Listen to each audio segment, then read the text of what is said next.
Hervé Morin, bonjour. Bonjour. Je rappelle que vous êtes l'auteur d'une lettre à Alma, votre fille, sur l'état du monde qui l'attend chez Albin Michel et que vous êtes ancien ministre de la Défense sous Sarkozy. On va parler de Sarkozy, mais d'abord l'actualité immédiate. Nous commençons par cet assassinat de l'humanitaire britannique David Haines.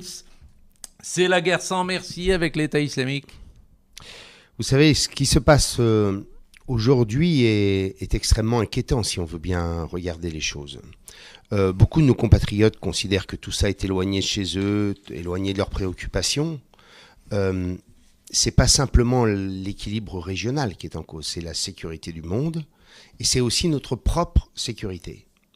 Cette question là, ça mérite 2 minutes d'analyse. Vous voyez bien qu'on a aujourd'hui toute une série de foyers de tension et de foyers, j'allais dire, de guerre presque.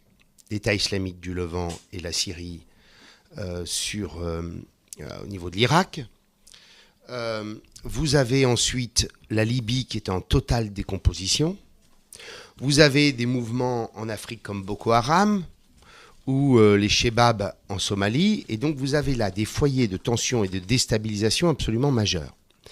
Et il y a quelque chose d'absolument nouveau dans tout cela. C'est que l'État islamique du Levant, contrairement à Al-Qaïda, ne cherche pas simplement à détruire ou à mener des actions terroristes.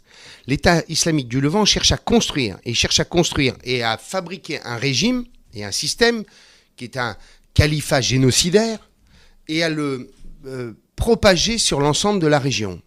Et quand vous avez en tête qu'en Irak, l'Irak a pour voisin la Jordanie, régime faible, l'Arabie Saoudite, régime colosse au pied d'argile, mais régime aussi relativement faible, que les voisins de la Jordanie s'appellent par exemple le Liban. Vous voyez bien que vous avez là des facteurs de déstabilisation absolument majeurs pour la sécurité de la région et bien entendu du monde. Et quand vous évoquez la question de la Libye, les risques de propagation sur l'ensemble de la zone Maghreb-Machrek sont extrêmement importants. Et à travers ça, bien entendu, ce sont des États qui, s'ils s'installaient, seraient capables ensuite de mener des opérations sur notre continent, sur le continent européen. Et donc on a là des phénomènes extrêmement graves et des phénomènes pour lesquels il est inconcevable de ne pas réagir. Nous devons agir et nous devons agir avec beaucoup de fermeté. Il ne s'agit pas d'être dans la demi-mesure. Quand l'État islamique du Levant se situe à 50 km de Bagdad, la communauté internationale doit réagir pour éviter que le gouvernement irakien ne tombe et que Bagdad soit pris par ces mouvements terroristes. Vous êtes ancien ministre de la Défense, Hervé Morin. Est-ce que François Hollande avait raison quand il demandait une intervention en Syrie et est-ce qu'Obama a eu raison d'y être opposé ?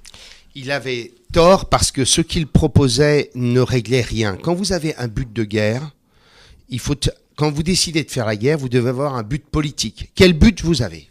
Qu'est-ce que vous voulez faire ? Comment vous allez construire après l'opération militaire ? Et là, on voyait bien qu'il n'y avait aucune bonne solution. On a même eu aussi Laurent Fabius qui, derrière, proposait que nous puissions fournir des armes. Armes qui seraient aujourd'hui dans les mains probablement de l'État islamique du Levant ou dans les mains d'Al-Nusra. Et donc, ce que je dis, c'est que face à l'État islamique du Levant, qui est équipé aujourd'hui des armes modernes de l'armée irakienne qui lui ont été fournies par les Américains, la communauté internationale doit réagir. Ce que je regrette une nouvelle fois dans cette histoire, c'est que les Européens sont des spectateurs de cette histoire. Parce que nous ne voulons pas construire l'Europe qu'il nous faudrait. Nous serons encore la décoration d'une opération qui, pour l'essentiel, est décidée, organisée par les Américains. Est-ce qu'un jour on va pouvoir enfin partager cette idée simple que si on veut retrouver de la souveraineté, il faut construire l'Europe, mais l'Europe politique, sur la politique étrangère, la politique de sécurité. Et vous voyez bien que ce n'est pas les 17 tonnes de vivres et les quelques escopettes que nous avons fournies aux malheureux Kurdes qui sont en train de combattre l'État islamique du Levant qui va suffire. Et donc ce dont on a besoin, c'est de construire une réponse européenne qui permettrait de pouvoir parler d'égal à égal ou presque avec les Américains. Et donc je regrette une nouvelle fois qu'à aucun moment les États européens et les gouvernements européens se soient réunis pour essayer de construire une réponse européenne et faire partie des acteurs qui chercheront ensuite, après les opérations militaires, des réponses politiques. Alors demain, précisément, une grande conférence sur la paix et la sécurité s'ouvre à Paris. La France, selon vous, doit participer à cette guerre contre l'État islamique en Irak et en Syrie ? Écoutez, moi, il faut combattre l'État islamique du Levant. C'est le seul, c'est moi l'objectif que je me fixe. Faire en sorte que l'Irak ne tombe pas dans leurs mains. Donc après, reste à créer les conditions, à voir, mais moi ça je suis pas capable de le dire, parce que j'ai pas les éléments, j'allais dire, opérationnels pour construire cette histoire, mais ne considérons pas que la frontière est quelque chose qui pourrait arrêter nos opérations.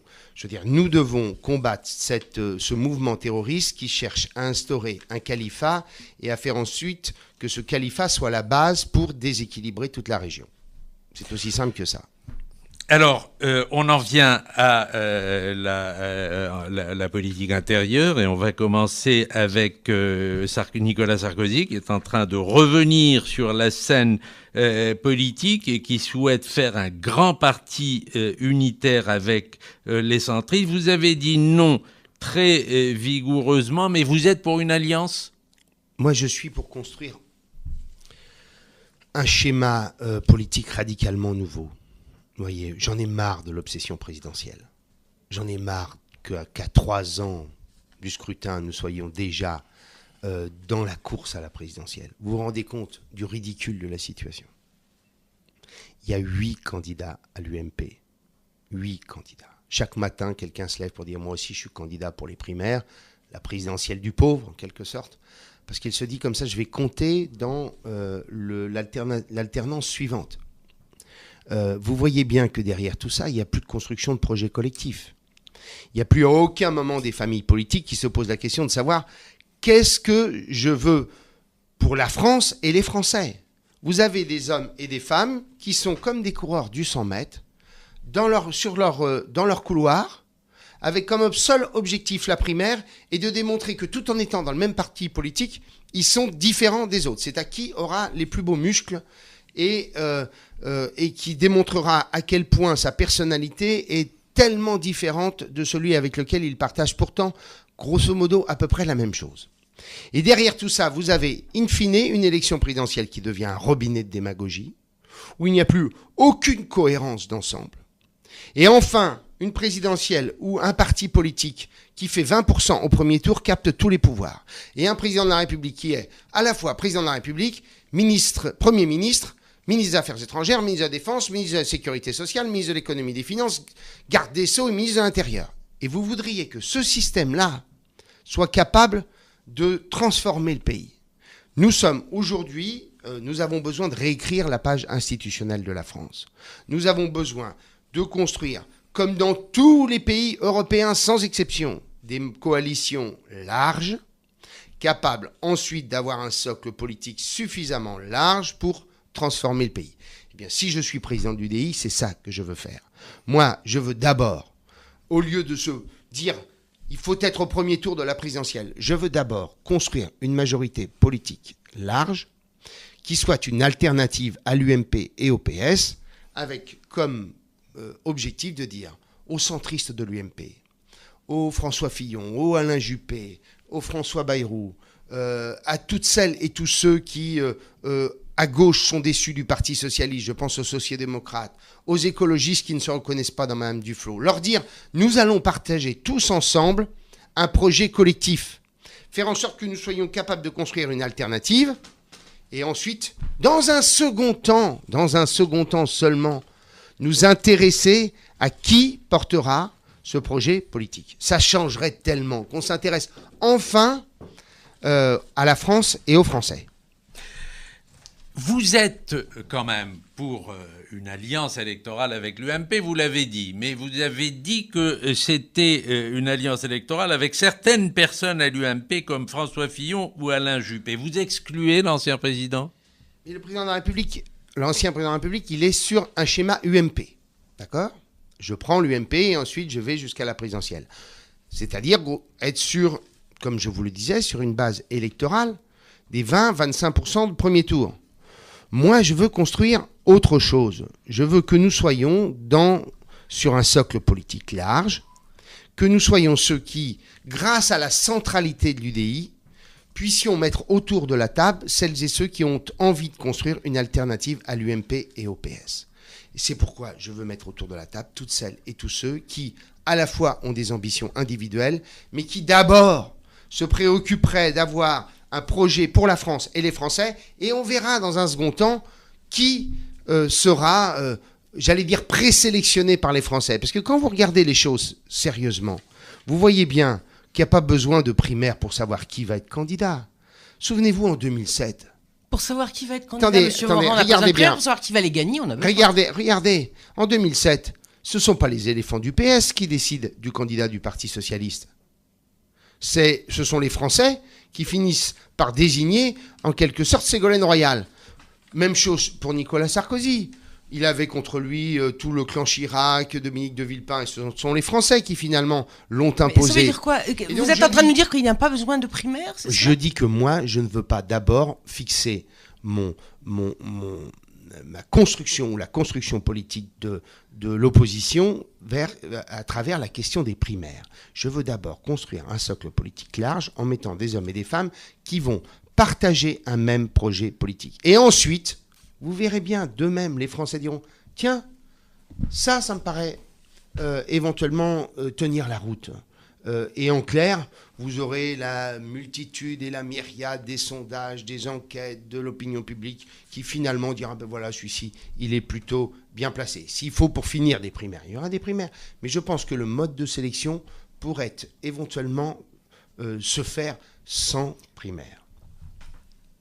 Ah, c'est intéressant, pas de primaire, donc y compris pour le centre. Hein. Vous parlez également pour le centre et pour la droite, là, actuellement. Il y aurait donc un seul candidat qui sortirait du rang, qui vous représenterait et les uns et les autres. Regardez bien, si vous avez... On est dans une configuration politique extrêmement particulière.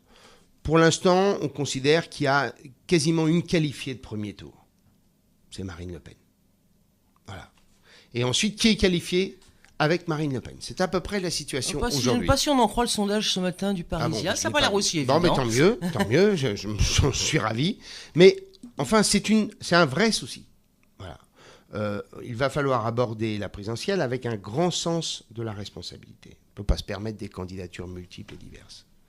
Mais si vous avez, durant toute l'année 2016, un homme qui est à 25% dans les sondages et l'autre à 10 ou à 15, assez naturellement, on considérera que les choses doivent se regrouper autour de cette personne. Voilà, c'est ça que je veux dire. Est-ce que si le Front National continue à grimper dans les sondages, comme c'est le cas aujourd'hui, vous continuerez à soutenir que l'UDI doit rester indépendante et présenter un candidat avec ces risques-là en 2017? Et donc ça veut dire que je me suis pas fait comprendre si vous me posez la question. Puisque moi, mon sujet, c'est de mettre autour de la table des hommes et des femmes qui ont des ambitions, et notamment l'ambition d'être candidat à la présidentielle. Si ce candidat, à travers la construction de cette vaste majorité d'idées, est issu de l'UDI, je suis un homme heureux. Et je considère qu'au contraire, là, ce serait, j'allais dire, le schéma parfait pour le parlementaire qui, depuis des années, essaie de faire en sorte que les centristes soient des acteurs majeurs de la vie politique française. Mais ce que je veux, c'est d'abord qu'il y ait une majorité d'idées et que cette majorité d'idées conduise à déterminer quelqu'un. S'il n'est pas de notre famille politique, mais que nous gagnons et que nous sommes des acteurs majeurs de cette construction-là, eh bien, permettez-moi de vous dire que l'essentiel sera fait. Ce que je veux, pour conclure, ce que je préfère, c'est ne pas avoir 5% ou 10% au premier tour de la présidentielle. Ce que je préfère, c'est avoir 100 ou 150 parlementaires à l'Assemblée nationale et qu'aucune majorité ne se fasse sans nous. En clair, aucun texte n'est voté sans nous et les priorités que nous voulons et que nous avons inscrites, qu'elles soient respectées dans la mandature suivante. Je crois, monsieur Hervé Morin, que là, c'est parfaitement clair. Maintenant, je voudrais en revenir à la présidence de l'UDI. est-ce que vous allez me dire que vous avez votre chance, évidemment. Non, je suis par nature modeste quand je suis en campagne. Vous êtes par nature modeste, donc quel est votre principal concurrent? C'est Jean-Christophe Lagarde, c'est Monsieur Gégaud, Yves Gégaud, c'est Jean-Christophe de Fromentin? Écoutez, nous verrons bien. Je fais le Tour de France. J'étais, vous voyez, hier à Nancy. J'étais avant-hier à Saint-Étienne. J'ai roulé la nuit pour faire Saint-Étienne-Épinal, puis Épinal-Nancy. Cet après-midi, je serai à Caen. Et puis vous êtes chez nous à RCJ ce matin. Et ce matin, je suis à RCJ. Vous voyez, donc, et je suis cet après-midi, avant d'aller à Caen, je suis dans le Val d'Oise. Donc vous voyez, je tourne, je fais le Tour de France. Je trouve que c'est un formidable exercice. Pour l'UDI, il y a beaucoup de monde à nos réunions. Les militants s'intéressent, ils se posent des questions. Ils ne sont pas déterminés à l'avance sur qui va être le candidat. Ils ont la nostalgie de M. Jean-Louis Borloo? Tout ça, écoutez, grâce à Jean-Louis, nous avons reconstruit, nous avons posé les fondations et reconstruit les murs de la maison UDI. Enfin, les centristes ont retrouvé un espace politique. Que les Français ne nous considèrent pas aujourd'hui comme une alternative, c'est une évidence. Mais en même temps, aujourd'hui, nous ne sommes plus des spectateurs de la vie politique, nous sommes des acteurs qui seront incontournables pour la construction de la majorité future. Ce que je veux faire, moi, c'est le faire différemment. Arrêter l'obsession présidentielle et au contraire tenter de construire une vaste majorité d'idées qui soient peut-être rapidement, vous pouvez nous dire comment va M. Borloo? Il est en pleine forme. Il pourrait revenir en politique? Écoutez, moi je pense qu'il a sa place et son rôle à jouer. Pour l'instant, il s'investit beaucoup dans sa fondation, puisque vous savez qu'il est en train de créer une grande fondation pour l'accès à l'énergie pour l'Afrique. Il s'y investit beaucoup. Il y a derrière ça des enjeux absolument majeurs en termes de développement, en termes d'ailleurs de lutte contre l'immigration, puisque si vous avez du développement, vous avez des personnes qui n'ont plus besoin de partir de leur pays. Bref, faire en sorte qu'on permette à tous les Africains d'accéder à l'énergie. C'est ça son projet, mais qu'il puisse, dans un second temps, revenir non pas dans la vie partisane quotidienne, mais comme un des acteurs majeurs pour construire un projet politique, ça me semble quelque chose de possible. Vous dites à l'adresse de votre fille qu'il faut... Je le dis parce que je le trouve, c'est bien. Vous l'a dit ? Il vous a fait des confidences ? Non, pas du tout. Je le dis parce que ressenti. C'est mon ressenti, donc soyons bien clairs. Vous dites à l'adresse de votre fille qu'il faut qu'on change de démocratie. Est-ce que vous ne craignez pas d'ajouter à une crise politique, économique, morale déjà dans le pays, une crise en plus institutionnelle ? Ben justement, quand vous êtes dans un système qui combine l'impuissance et la défiance, vous avez besoin d'avoir un nouvel acte démocratique. Vous voyez ? En fait, vous êtes un petit peu comme Montebourg et Mélenchon. Mais écoutez, vous ne le savez. Vous avez des points communs. Vous l'avez oublié, mais j'ai fait un colloque avec Arnaud Montebourg quand j'étais président du groupe UDF sur la 6e République. Vous voyez, vous avez oublié. Donc c'est ça. un point sur lequel vous êtes d'accord avec lui. Je considère que cette espèce de farce qui consiste à considérer qu'il y aurait un homme providentiel capable de tout régler et de faire en sorte que le pays retrouve l'élan et l'optimisme dont il a besoin, je n'y crois pas. C'est un petit peu contradictoire avec ce que vous venez de dire. Non, je dis moi une coalition large, une majorité d'idées, s'occuper de la France et des Français, construire un socle politique large et ensuite un homme, bien entendu, parce que nos institutions sont ainsi faites. Mais regardez ce qui se passe en Allemagne, pour prendre une comparaison. Chacun va... alors les institutions sont différentes, vous allez me dire, mais chacun va au combat sous ses couleurs. La CDU de son côté, le FDP de l'autre, la SPD, etc. Après, ils font une grande coalition. Et ensuite, ils font des grandes coalitions et des petites coalitions. Eh bien, moi, la grande coalition, je vais la faire en amont. Je vais la faire avant l'élection. Et ensuite, nous aurons quelqu'un pour porter ce projet politique. On va parler d'ailleurs de l'Allemagne où il y aura demain, lundi, une manifestation à Berlin avec à sa tête Angela Merkel pour dénoncer ce regain d'antisémitisme en Europe. Est-ce qu'il faudrait la même chose à Paris, puisqu'il y a eu des chiffres quand même, le ministre de l'Intérieur, Bernard Cazeneuve, a confirmé une augmentation significative des actes antisémites depuis le début de 2014, ça a pratiquement doublé. Oui, on le voit tous les jours quand je suis malheureux de voir que tant de mes amis juifs se disent « Est-ce que la terre de France peut être encore la mienne ?» Voilà. Ça me ça me peine, ça me déchire de constater que beaucoup de mes amis se disent « Aujourd'hui, je ne me sens plus en sécurité en France ». Voilà. Et donc, il faut simplement que la République applique avec une fermeté absolue tous les actes d'antisémitisme. C'est aussi simple que ça. Vous voulez dire la législation contre les actes d'antisémitisme ? Il faut qu'on soit d'une fermeté absolue et que les sanctions tombent à chaque fois qu'il y a...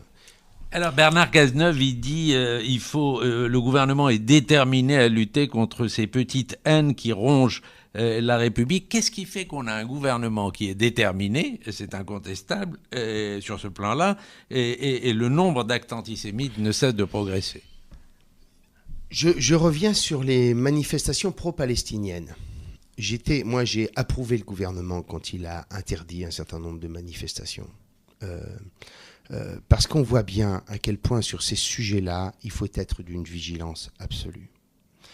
Ce qui se passe au Moyen-Orient a des résonances sur la société française. Et donc il faut absolument avoir un grand esprit de responsabilité quand on aborde ces questions. Ça me semble essentiel. Et donc j'invite tous les responsables politiques à avoir en permanence en tête qu'il s'agit de sujets qui sont extrêmement lourds dans une société française qui est déjà autant en proie aux divisions et où voilà, quand un pays n'a plus d'optimisme, quand un pays manque d'élan, eh bien les haines ont tendance encore un peu plus facilement, peuvent émerger encore un peu plus facilement. Manuel Valls, le Premier ministre, fait son discours de politique générale mardi. Il va y avoir un vote de confiance. Vous allez voter pour, contre, vous allez vous abstenir? Vous savez, j'ai eu une formule que j'ai utilisée, qui est de dire nous ne sommes pas là pour être la roue de secours du Titanic. J'avais employé cette formule-là.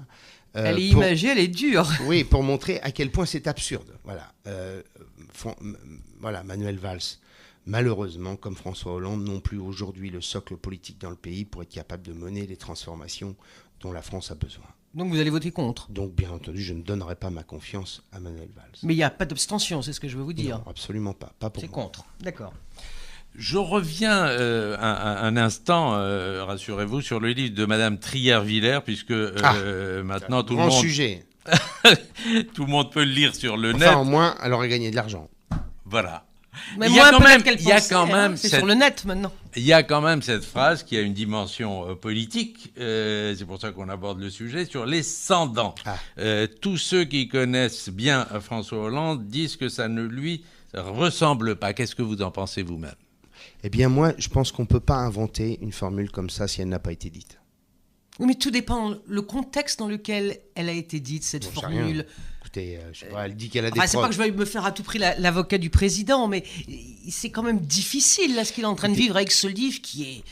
je crois que c'est M. Duhamel dans le Libé qui disait que c'était une vilainie. Oui, c'est quand même difficile pour lui. Il y a quand même trahison, là.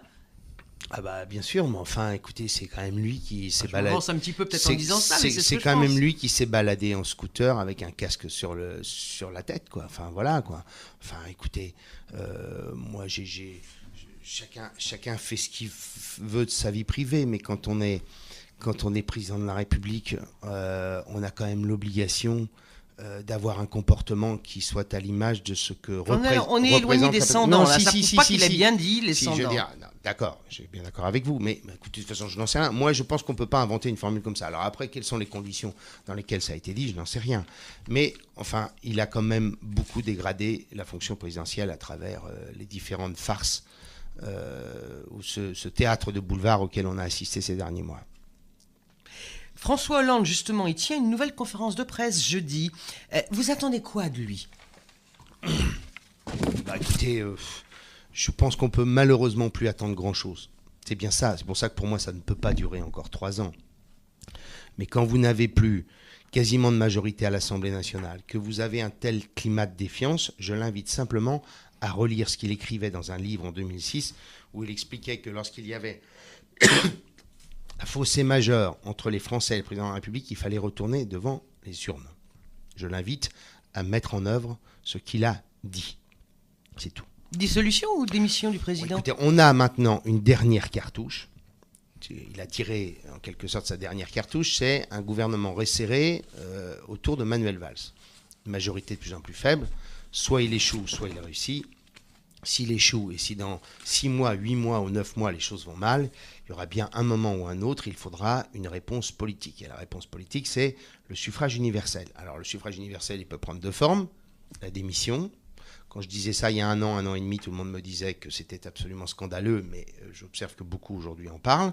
L'autre solution, c'est la dissolution, on verra bien. Ou encore un référendum, qui serait un référendum où il engagerait sa responsabilité.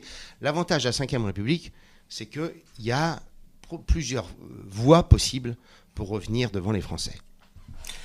Hervé Morin, président du Nouveau Centre, député de l'Eure et candidat à la présidence de l'UDI. Merci d'avoir été l'invité du Grand Entretien.